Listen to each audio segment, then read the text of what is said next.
No more Mr. Nice Guy.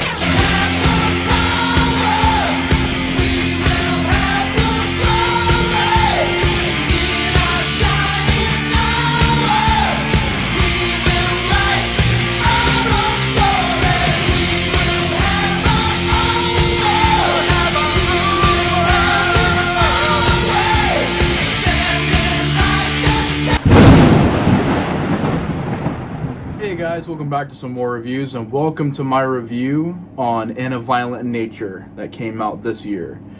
Now, this film got a 6.2 on IMDb, directed by Chris Nash, and also written by Chris Nash. Now, this is going to be a review that I'm probably going to catch a lot of flack for. Definitely, especially reviewing this not long after The Strangers, Chapter 1. People are going to be like, what the fuck? That's your thoughts on this movie? What? We'll get into it, y'all. We'll get into it. Of course, In a Violent Nature is another one of Shudder's big talked about horror films that were going to be coming out this year. Seen the trailer for it not too long ago. I remember being intrigued by it. Sort of like an appetizer for us waiting for such a long time to get another Jason movie. So, hey, here's this movie where it's basically a non-Jason Voorhees character IP version of a Jason movie, at least on paper. And I was like, okay, I'm curious about this. Let's see here. We haven't got a slasher movie in a long time, so maybe this will be good. Maybe this is gonna have a lot of style to it. Like, it was very well shot and directed. Like, it had a very artsy look to it. So I was like, okay, I'm curious. And I went to the theaters and seen this, and I gotta say, pretty good audience with me. They were all just laughing at the over-the-top nature at certain points, or the gross-out factor, the shock of the movie. It was a fun crowd. We were all just freaking out over the gore effects in this movie. It definitely wasn't like the last movie I watched in the theater, which was The Strangers, where it was just annoying because there were people behind me just talking the whole time. So this is definitely a better theater experience. Now, In a Violent Nature, to get into the story, here we go. The story, you've got this character named Johnny who rises from the grave after some teens walk by and take this golden necklace that his mom gave him before he died. And we don't really know much about the character at first. He just rises from the grave. He's an undead zombie brute. And he goes on a bloody quest to look for this locket, this golden locket. And we just follow him to the woods, and he starts killing people and looking for this golden necklace. And we're just along for the ride. We start knowing a little bit more about his backstory and figuring a little bit more about why he was the way he was, how he got there. You can tell they're probably setting up for a franchise here. And that's basically what it is. You got a lot of gore and mayhem. Now, I want to just say this before we get into this review. Spoilers ahead. I will be spoiling certain scenes in this movie that you guys might want to go watch the movie if you haven't seen it yet. I definitely think if you're a gore hound and you like slasher movies that have amazing kills and that's about it, then you're going to really dig this movie. So I do want to offer a spoiler alert. This is a fairly new movie. It just came out, so if you guys haven't seen it, definitely go watch it, then come back to the review. Now let's get into this fucking thing. I was not a fan of this movie. I did not think it was that good. I think there's good things in it.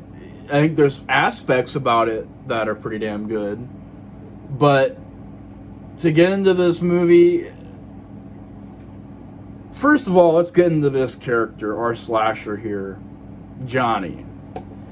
Who, his backstory, and again, spoiler alert, the backstory you find out for this character is when he was a little boy, he was playing with a toy truck, and this guy, this dumbass, tripped over this toy truck, broke his leg. He got mad because he couldn't work anymore, so he hid up in this fire tower and somehow lured Johnny up to the fire tower scared him. The little boy fell, died. This guy got away with it because they thought it was an accident. And then there's dialogue later in the movie like, oh, well, then after that, about 10 years after that, there was a massacre. And then a little bit after that, there was a massacre. And I'm like, why does this movie feel like a part 3? It feels like it's a movie and a franchise, and there's no movies before it. It's pulling a Thanksgiving where there's no Thanksgiving 2. Why is this movie? And I get it. It could be like, well, because, you know, Nate, in part 2 it could be in the 80s. And then in part 3 it could be in the 90s. And I'm like, I guess, but that's a little loose of a reason to be like casually mentioning in dialogue like, oh yeah, 10 years ago there was this massacre that happened. And then before that there was a massacre that happened too. But don't worry, we took care of it. And I'm just like, what the fuck was that all about? You're setting up for a franchise in one scene with one piece of dialogue. That was really weird. But what kind of weak sauce, weak ass urban legend? And that's the thing about slasher movies, the urban legend factor. I mean, The Burning, Sleepaway Camp, Friday the 13th. A lot of these slasher movies have that urban legend quality to them, where there's usually a past tragic event that happened that is now causing all this mayhem to happen in the present time. There's always an urban legend factor, at least most of the time there is. So you gotta nail that in a slasher movie. You gotta nail certain things. To me, to say, oh, well, Nate, it's just for the gore, that's it. I don't look at slasher movies like that. To me, you gotta at least have some fun. Slasher movies should not be a dull, monotonous experience like this movie is. Slasher movies should be fun. Fun characters, fun moments, having a blast while watching it, energy, charm, some kind of entertainment factor there, some kind of reason to be watching these characters. You got none of that here. You got none of that. I feel like what this movie is a collection of decent or pretty well done scenes, of pretty awesome kill scenes, and an overall sluggish, slow, monotonous movie. And I guess I can get positives out of the way first before we get into the big barrel full of negatives. We'll get into the positives. Some of the forest shooting on location, I don't mind that stuff. It looks good for the first 10 minutes. The rest of the 40 minutes of it, I was like getting annoyed. But the first 10 minutes of seeing the forest and the way it's lit, pretty cool. I like certain shots in the movie. I like there's a shot where the killer is walking through a field of almost flowers, and there's a sunset, and it's got an orange tone to it. That looked pretty cool. There's a scene towards the end of the movie where our final girl is running towards this truck to get out of there and get to safety. I like how the camera is almost floating behind her, and she's so out of it that this girl that's trying to help her, she can't really hear her. She's just kind of in shock. The way they did that, the way that it was done, the way it filmed with the camera moving through a little bit above, moving through, it just looked good. That looked really good. There's a really cool scene where the killer gets shot, falls down, gets up, throws a hatchet he has, and we don't see it hit the guy, but we hear that one of the two characters stops talking, so we get the idea that, oh shit, he was right on target. I guess he hit his mark.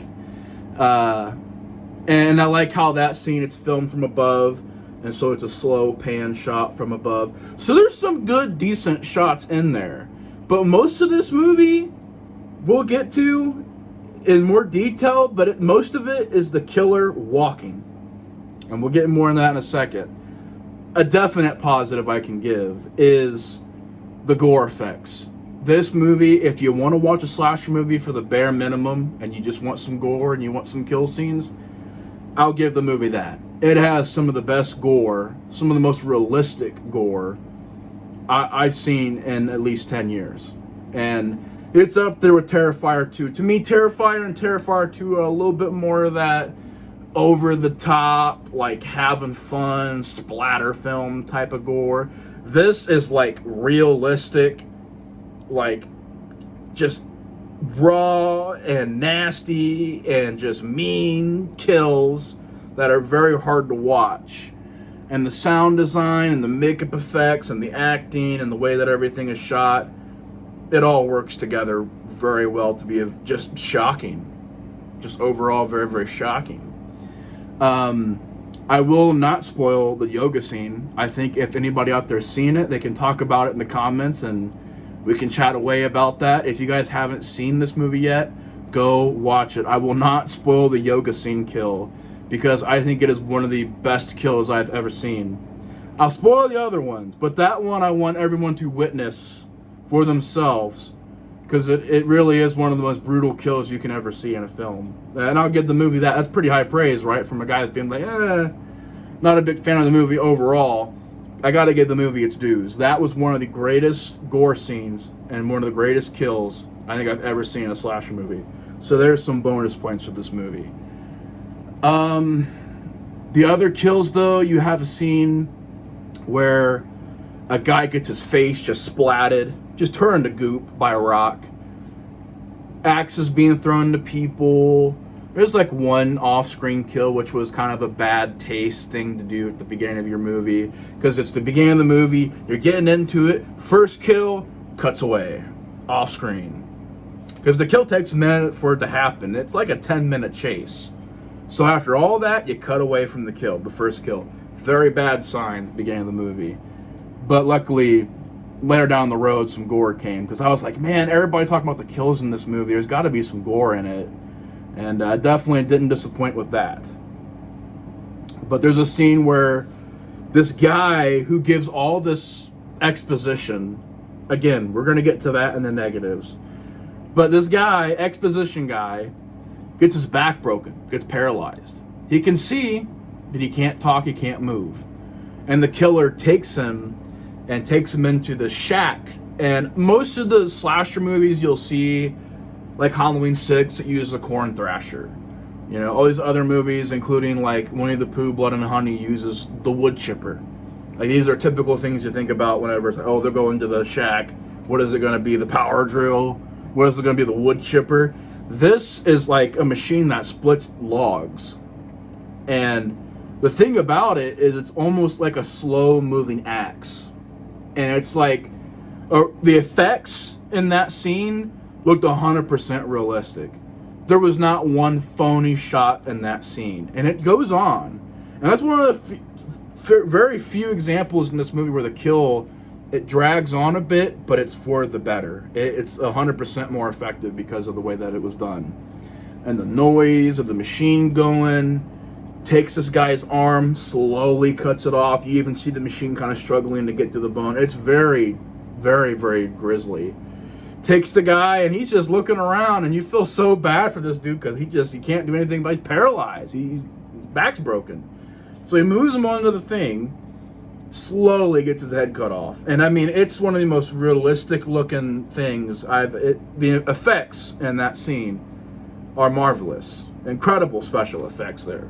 Incredible special effects for the yoga scene too. All the special effects look good. But there's a scene later on where they set up this trap. They're going to trap the killer. They're going to outwit the killer. They always do that in slasher movies. So I thought this was pretty clever where they whisper the plan, even though the killer can hear. The killer can hear them plain as day planning this out. We're going to lure him back to the shed and we're going to trap him there. Killer turns around, says nope, caves the man's head in with an axe.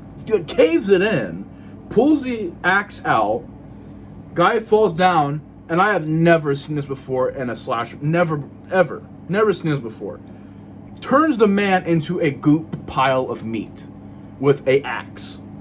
He chops this body for a good 5, 6, 7 minutes and turns it into a literal pile of red goop. I have never seen that in my entire life. That also was a pretty awesome kill. That was incredible. The effects were incredible. And it's very, just, once again, grisly, very just nasty kill scene.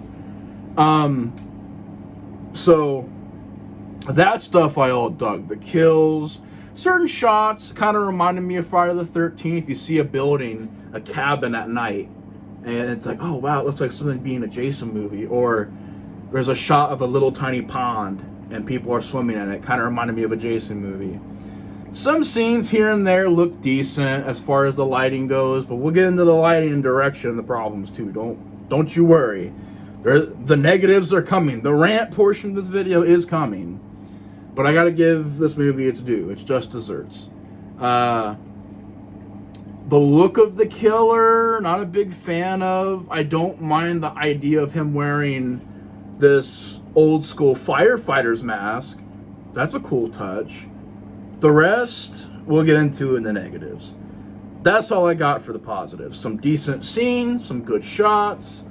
The nature scenes, the filming of the trees and the water was cool for about 10 minutes. The killer, the actor who played this killer, Johnny, he did a great job, had a presence to him. He's very brutal. So the actor, Rye Barrett, he's the star of the movie.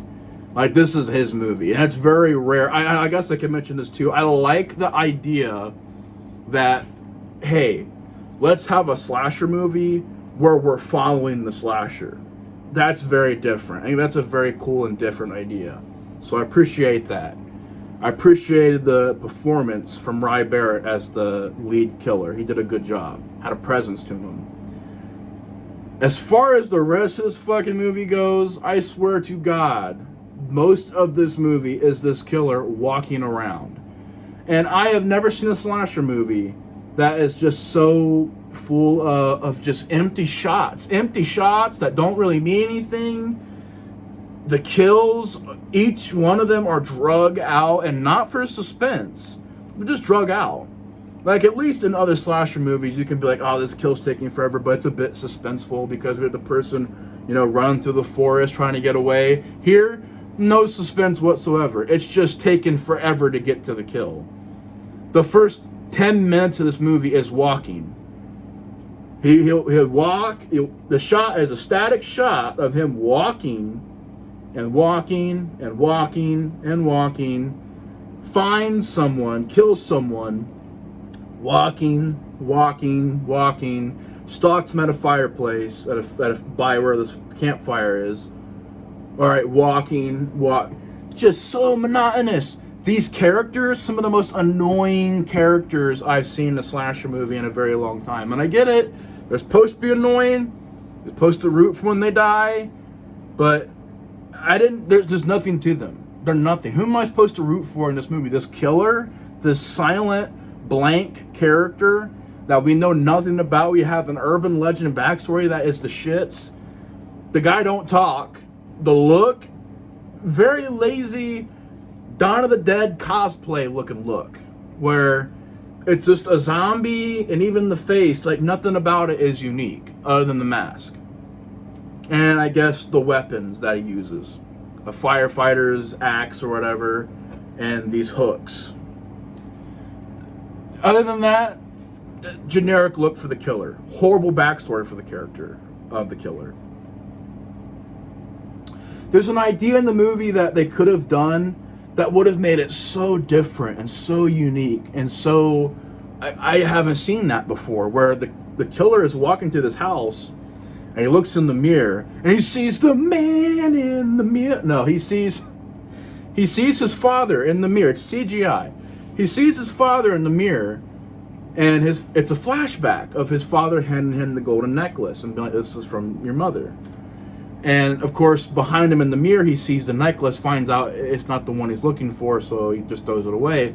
So I thought, okay, that scene was very goofy because it's a CGI look to the mirror, and here, son, here's some backstory. I'm going to give you this necklace. And I was just like, what the fuck? At the time, I was like, what the fuck was that? But then I was thinking, like, oh, maybe it's going to be one of those things where this killer, because we're following him, it's not really the point of view of the killer, but we're following him so closely in this movie, maybe he'll go to certain areas and have flashbacks. And I don't remember a slash movie that's done that before. So I was like, oh, cool, okay, that was a bit cringe, but move forward in the movie, maybe it could work. Let's see what they're going to do with this. Nope, that's the one scene they do that with. That's the one scene, and it's goofy, and it's so out of left field, and it does not belong in the movie.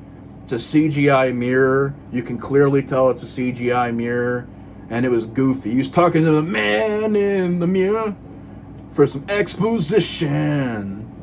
This was the mission for exposition. Gotta have a backstory. That was written in 5 minutes. Nah, I'm just joking. But to be fair, it was just like, what the fuck is this backstory? The whole reason why he's going around and killing these people and mutilating them is a toy truck. A toy truck.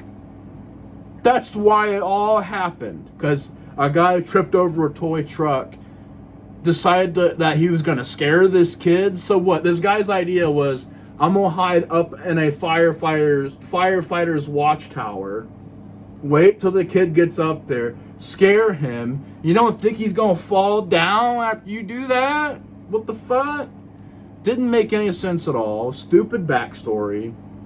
The exposition in like 5 minutes is like, well, 10 years ago this happened, and 20 years ago this happened, and this happened again. And I'm like, why the fuck did you put that in there? Why? To tease us for future movies? I guarantee you it's to do that. It's to be like, well, one's in the 80s and one's in the 90s, or one's in the 70s and one's in the 80s. Guarantee that'll be the gimmick of the next movie.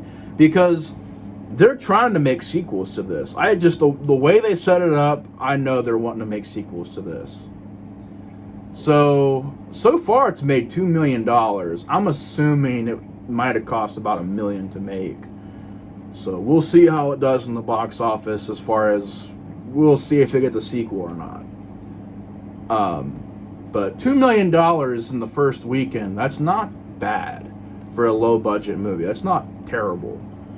I think it might have cost $1 million though, so they definitely got to bring up that number. But it's not a bad opening. There's worse ones for movies like this. Like okay, I'm gonna mention this right now. People are gonna fucking freak out and call me crazy and call me nuts and say that I don't know what I'm talking about. There's a movie not a long time ago I seen. Actually, it was about 2 months ago I watched this movie in the theater, right? And I'm not gonna say it's a masterpiece or a great movie, or a movie that I loved, or a movie that I think is phenomenal. But for what it was, I enjoyed it quite a bit, and that was Sasquatch Sunset. That movie, side by side with this, same almost plotline. Obviously, there's no slasher elements to that movie. But in that, what it is, you're following a family of Sasquatches walking through the woods, living their day-to-day life. That's all that movie is. This movie, a killer walking through the woods, living his daily life, killing people, and we're following him. The difference? Sasquatch Sunset has a better environment, looks better. Some of the best cinematography I've seen in a while. Ironically, I think they both had the same aspect ratio, so that's kind of funny. I love how these indie filmmakers like, I want my aspect ratio to be a certain one. I want it to look like it's a box. You know, I just always noticed that. I'm like, they play around with the aspect ratios a lot with the indie films. But that one, some of the best looking cinematography I've seen in a while. Had a bit of a heart to it. Had some decent direction. The acting from the actors playing the Sasquatches was fairly good. Again, I don't love that movie. I'm not like a huge fan of it. But for what it was, I thought it was pretty good. I thought it was pretty well made. Here has none of that, just no entertainment factor, no interest. The only reason why you're there is for the kills. And to me, slasher movies are a lot more than that. They're not just for the kills. It's for atmosphere, suspense, creativity, having fun, having a bit of charm to them, having a blast, boobs, blood, mayhem, all that fun stuff. Here, it's none of that. It's good kills once in a while. You get some good kills. You get some good gory kills. Some of the best kills I've seen in a slasher movie in a while. That's all I got. Some decent shots here and there. Okay, the firefighter's mask, not a bad touch. Okay, the actor playing the lead killer, all right, he did good. But this movie is so slow moving. It is just a stagnant shot of following the killer, or shots of the woods, shots of a field, shots of a pond for like 2-3 minutes. That all adds up, and I'm like, man, this movie, for being a slasher movie, is one of the most empty slasher movies I've seen in a while. There's no music, so if you want that cool score, there's no music in there. The lighting, a lot of natural lighting for the daytime scenes. Nighttime, there's scenes where it is pitch black. You don't see no lighting. There is no cool Friday the 13th. Oh, okay, you want to be like Friday the 13th and be like real dark?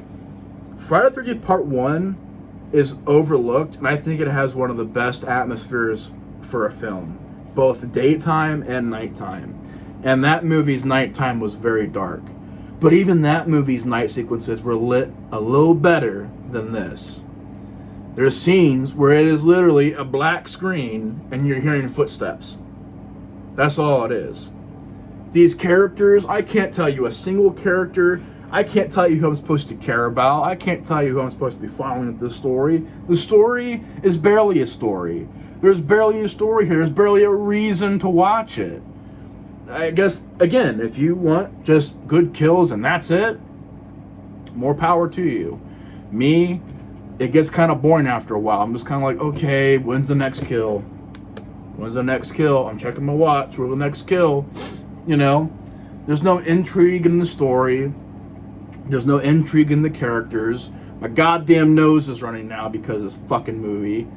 But yeah, like that shit, that 70% of the movie that I'm looking at as bad shit is empty shots of shacks and fields and the woods, like a nature documentary, following a killer around scene to scene of him walking in a field or in the woods with no music, nothing else to it. Characters that are all unlikable. I don't even know this. The final chick, I don't even know who this character is. She's the last surviving character. I couldn't tell you a thing about her. And she's the last living person. She's the final girl. She is our final girl, and I can't tell you a single thing about her in this movie other than she survives. She's in 3 scenes, you barely know her, and she survives. That's about it. So there's no likable characters. The story is nothing. There's nothing to this movie. It is monotonous. It is slow. It is sluggish. It is only an hour and a half, and it is boring. I don't understand that. I don't understand how you don't get lighting right, how you don't get better cinematography than a shot of following a killer from behind. That's all you get. No suspense. No suspense to the stalking scenes. No suspense to any of the kills. No music. So that's not there. Good lighting during the day, natural lighting, but at night it's pitch black. You can barely see what's going on. Exposition for some reason. Backstory that's pretty bad. The ending, I don't know why this ending, I swear, and when I was in the theater, I thought the final shot was, okay, she's getting picked up by this truck. They get in the truck, they drive off, end of movie. No! You would think it ends like that. You would think, like, okay, end of movie. Right now, it goes on even more. It drags out the ending. Because she gets in this car, and this chick's like wanting to talk to her and tell her a story about someone that she knew who got mauled by a bear and he lived. And that's to show that you can live too. I'm like, what the fuck? This is a 15-minute, 10-minute scene. Why?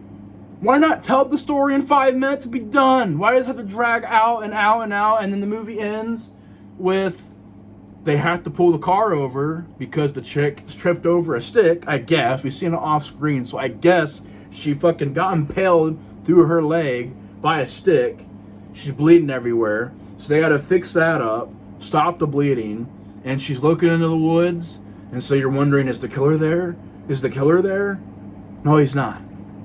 And the movie just kind of ends because she took the necklace off, the golden necklace. When that guy was being chopped to goo, she put the necklace on the ground and the killer took it and I guess went back home with it. And that's the ending. So all the rest of that ending where she's running in the darkness and the music's there and the sound effects are there, she's losing her mind, she finds the car, they drive for about 15 minutes telling this long ass drugged out story, this dragged out story about he got mauled by a bear, he survived. That means you can too. I'm like, what the fuck? What the fuck is that? Why didn't you end it? I don't give a fuck about this character. Oh, she's a survivor. I don't give a fuck. I don't know a thing about her. What do I know about her? Nothing. That she survived 2-3 scenes I've seen her in. Because most of the time she's off screen. And so the ending, you're trying to do suspense in your last shot of your movie. You had a whole movie to do suspense, and you want to do suspense in your last scene? Nah. We ain't doing that. I ain't giving it the pass for that. It doesn't even lead anywhere. She just stares into the empty woods. Nothing happens. I guess they drive off. What do we get to end our movie? Can you guys guess it? Empty fucking shots of the woods. Empty shots over here, over there, over here, and then it finally fucking ends, and I'm like, my God. This is a slasher movie where it's like filler, kill. Filler, kill. Well, some more filler. And the ending is filler. And I'm like, what the fuck, man? You had one mission. Make a halfway decent, entertaining slasher movie. You got the kills down. Fantastic. Some of the best kills of all time. Some of the best special effects of all time. I will praise that. I will praise that like everybody else. But what the fuck else is there in this movie? You got this generic looking Dawn of the Dead cosplay looking killer with a pretty cool mask. That's about it. His urban legend backstory sucks. This Johnny guy. I don't know, man. So fucking boring. So fucking slow. I'll give it a 2.5 for the gore. I almost said the gills. Put gore and kills together, get gills. The gore, the kills, some bits of creativity here and there, some different stuff, some original stuff. But basically, this movie is missed potential. There is a great movie in here somewhere. It's just poorly edited. It's too spaced out. It's too just sluggish and slow and taking its time. And I got to a certain point where I was like, oh my God, speed the fucking movie up, please. Can the editor please press the fast forward button? My God, I'm falling asleep in my chair. Oh, cool, a gore scene happened. Great. Now let me go and take a nap and like wait for the next kill. Like, I'm sorry, what else was there to grasp onto? A killer walking? A nature walk? In a slasher movie. I don't know. When I go to watch slasher movie, I'm not trying to watch ASMR nature walks with Jason Voorhees of him walking through the trails, looking around, walking some more, birds chirping. Then we get empty shots of the nature. I'm like, this is not. What the fuck are we doing here? We're getting off track. This is a slasher movie. So yeah, obviously, as you guys can tell, lots of issues here. Big missed potential. Got some good gore. Wonderful kills. Decent direction at times. Decent camera angles at times. Some cool little ideas here and there. But overall, for me personally, I'm going to give it a 2.5 out of 5. If you're wanting some good gore, if you want some cool kills, then it's got that. It ain't got nothing else. It's nothing else. That's all it is kills. And for me, I like my slash movies a little bit of fun, a little bit of comedy, a little bit of levity, a little bit of life, a little bit of fun, a little bit of boobs, blood, and mayhem. And you get the blood, you get the mayhem. You might get like one scene with boobs. If it's boob, I don't even think you see boobs. So no boobs, just blood and mayhem. That's all they got. But they're missing like all the other things about it could have made it work. Atmosphere, suspense, cool backstory, passable characters. Not great, good, decent, passable, okay. Borderline passable characters. And I didn't even got that. I'm not a fan of the movie. It's a poorly executed movie with great things in it. So, disappointing, missed potential. Overall, 2.5 out of 5 from me. Wasn't the biggest fan of this one. I know people are going to be commenting like, are you fucking crazy? Bro, you want to see a good Shudder exclusive? Go watch Infested. I know everybody's talking about Late Night with the Devil and this movie. Go watch Infested. Infested was an incredible movie. Infested was 1,000 times better than this, and 100 times better than Late Night with the Devil. Just saying. So yeah, go watch Infested. That's a great movie. Here, not much here to offer. Weak sauce, in my opinion. 2.5 out of 5. Thank you guys so much for watching. If you guys have seen this movie, comment down below your guys' thoughts on it. If you haven't seen it, I apologize for the spoilers, but I did give a warning. So anyways, y'all, thank you guys so much for watching. Take care. The Explorer 4 is out, and we'll see you guys on the next one. Later. Peace.